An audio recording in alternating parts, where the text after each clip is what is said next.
नमस्कार, आप देख रहे हैं एक न्यूज 24 और मैं हूं स्वाति आपके साथ। बीपीएससी द्वारा शिक्षक भर्ती का परिणाम घोषित कर दिया गया है। हालांकि वहीं कुछ अभ्यर्थी इसके खिलाफ प्रदर्शन कर रहे हैं और अभ्यर्थियों का कहना है कि उनका जो उम्मीद था कट ऑफ का, उससे ज्यादा कट ऑफ गया है। वहीं इसको लेकर जब आज पत्रकारों ने बीजेपी नेता जीवेश मिश्रा से सवाल किया तो उन्होंने इसके लिए महागठबंधन सरकार को जिम्मेदार ठहरा दिया। साथ ही उन्होंने मुख्यमंत्री नीतीश कुमार को लेकर भी बड़ा बयान दे दिया है। आप इस रिपोर्ट में देखिए कि उन्होंने क्या कुछ कहा है। देखिए, सरकार पूरी तरीके से किंग कर्तव्य विमूढ़ स्थिति में बनी हुई है और बहुत पुरानी कहावत है, संगत से गुण होत है, संगत से गुण जात। तो लालू जी के साथ जब से नीतीश जी गए हैं, उनके गुण चले गए और अवगुण से एकदम भर गए हैं। अब लैंड फॉर जॉब वाले के साथ जाइएगा तो जॉब फॉर मनी तो कलेक्ट करिएगा ही ना। तो यही बात हो रहा है अभी सरकार के अंदर। ये पूरा बीपीएससी को खंगाल दिया जाए ठीक से इस बार की परीक्षा में, तो जिस लड़के के पास डिग्री नहीं है उसका कागज़ वेरीफाई हो जा रहा है। वो परीक्षा में बैठ के परीक्षा पास भी कर जा रहा है और खुद ही खुलासा कर रहा है कि हमारी तो ये डिग्री ही नहीं है। जो बच्ची STET की ही नहीं, उसका रिजल्ट आ जा रहा है। कागज़ किस प्रकार, सरकार इतनी जल्दीबाजी में क्यों है? सरकार दिखाना क्या चाह रही है? सरकार को तो 5वें चरण के में जो नियोजन करना था शिक्षकों को, उनके साथ धोखाधड़ी करके बीपीएससी इसीलिए लाया गया कि मोटे पैसे की उगाही सीधा आयोग स्तर पर हम करेंगे। और जिस प्रकार की गड़बड़ियां फैली है, जो किसी को नहीं फंसाने वाले मुख्यमंत्री और किसी को नहीं बचाने वाले मुख्यमंत्री इस पर चुप क्यों हैं? दसियों उदाहरण आ गए गड़बड़ी का, मुख्यमंत्री चुप क्यों है? संज्ञान क्यों नहीं ले रहे हैं? हम तो माननीय कोर्ट से कहेंगे कि संज्ञान लेकर के इन विषय को ठीक करें। लोगों के कैरियर का सवाल है, नौजवानों के कैरियर का सवाल है कि कितने नौजवान इस घोटाले में छट गए हैं, उनके भविष्य का सवाल है और इस पर सरकार को चिंतन और चिंता दोनों करना चाहिए। यही तो सवाल उठता है कि गड़बड़ियाँ कहाँ कहाँ हैं। पहले दिन से ही शिक्षा विभाग और बीपीएससी में जूतम पैजार की स्थिति थी, आपने देखा होगा। शिक्षा विभाग की बात बीपीएससी नहीं मान रहा है, बीपीएससी शिक्षा विभाग को पत्र दे रहा है। और जो परिस्थिति खड़ी हो गई उसमें लग रहा था कि सरकार इतनी जल्दी में बहाली करके घोटाला करके हम पार हो जाएं, और उसका परिणाम है कि न पेपर ठीक से चेक हुआ है, न डॉक्यूमेंट्स वेरिफिकेशन ठीक से हो पाया। बच्चे एग्ज़ाम में पास कर गए, कई दूसरे राज्य के लोग आकर के जिनके पास कागज़ ही नहीं है पास कर गए और यहाँ के लोगों का नौकरी खा गए।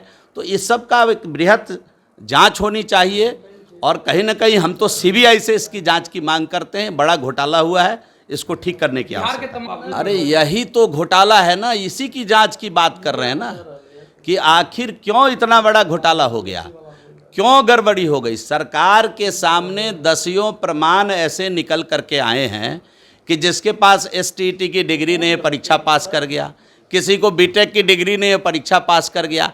एक दो नहीं, दसियों, और प्रामाणिकता के साथ ये आए हैं। सरकार चुप क्यों बैठी है, संज्ञान क्यों नहीं ले रही है? मेरा सवाल है सरकार से। मदन जी पे मेरा कोई प्रतिक्रिया नहीं है, लेकिन मदन जी को थोड़ा अध्ययन करना चाहिए, थोड़ा पढ़ना चाहिए। मदन जी को केवल हमारी ओर से कह दीजिएगा कि भारत सरकार के EPFO इंडेक्स को देख लें कि पिछले 9 वर्ष में कितने लोगों का नया PF कटना शुरू हुआ है इस देश के अंदर। जॉब हमने कितना दिया, इसका एकमात्र पैमाना है EPFO इंडेक्स। तो EPFO इंडेक्स को जब देख लेंगे तो मदन जी की आंखें खुल जाएगी कि भारत सरकार ने इस देश में पिछले 9 वर्षों में 4.5 करोड़ से अधिक नौकरी देने का काम किया है। वो देख लेंगे तो सरकारी और गैर सरकारी क्षेत्र मिला करके 4.5 करोड़ से अधिक नौकरी देने का काम किया है। ये मदन जी को संज्ञान में रखना चाहिए। मंत्री हैं, लगातार मंत्री हैं, उनको ये सारी बातें जाननी चाहिए। कम से कम EPFO इंडेक्स को पढ़ना चाहिए कि देश में कितनी नौकरी हुई, राज्य में कितना नौकरी हुआ। इन विषयों को समझ करके बोलने से बोलने की जो गरिमा है वो हम समझते हैं कि बढ़ेगी। इसलिए इस पर विचार करना चाहिए। हमारे जिला के मंत्री, हम उनके शुभचिंतक हैं और झूठ फैलाने से कई बार अपनी इमेज भी खराब होती है।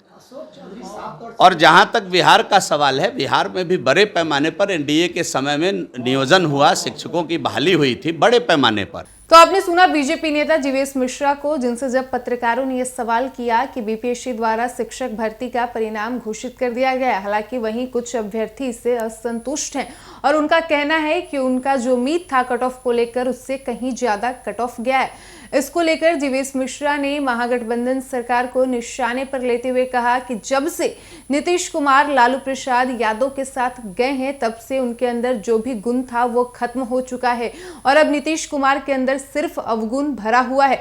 साथ ही उन्होंने लालू प्रसाद यादव पर तंज कसते हुए कहा कि यदि आप लैंड फॉर जॉब वाले के साथ जाइएगा तो आप भी जॉब फॉर मनी तो कलेक्ट कीजिएगा ही। फिलहाल इस वक्त की खबर में इतना ही। वीडियो पसंद आया हो तो वीडियो को लाइक करें, शेयर करें, साथ ही हमारे यूट्यूब चैनल एक न्यूज़ 24 को सब्सक्राइब कर लें। यदि आप हमें फेसबुक पर देख पा रहे हैं तो हमारे फेसबुक पेज को भी फॉलो करें और ऐसे ही तमाम खबरों के लिए बने रहिए हमारे साथ। धन्यवाद।